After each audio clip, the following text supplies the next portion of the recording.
সারা বেলা চাল রোজারি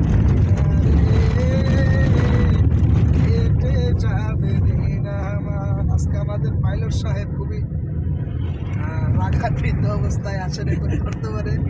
সকলে আমার প্রিয় একজন মানুষ, আসলে খুব প্রিয় একজন মানুষ।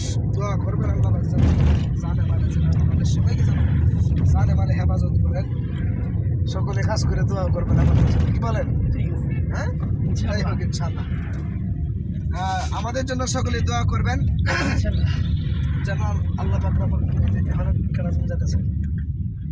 দেখো খেয়াল করেন কিন্তু রাস্তাঘাটে যখন করেন গাড়ি করে দেখবেন বেশিরভাগই বক্তারা, ঠিক না? বেশিরভাগই বক্তারা এই শীতের সিজনে বেশিরভাগ প্রাইভেট বক্তারা। যাই হোক সকলে দোয়া করবেন ইনশাআল্লাহ। মাহফিলে যাচ্ছি যেন সহি সালামতে আমরা যাইতে পারি। সবাই জানেন যে আমি অসুস্থ, দোয়া করবেন এবং আমার আম্মার জন্য সকলে কাজ করে দোয়া করবেন। আমার আম্মাও অসুস্থ, আল্লাহ ভাই যেন নিজের সিলাই পরিপূর্ণ শেফা দান করেন। আসসালামু আলাইকুম ওয়া রাহমাতুল্লাহি ওয়া বারাকাতুহু।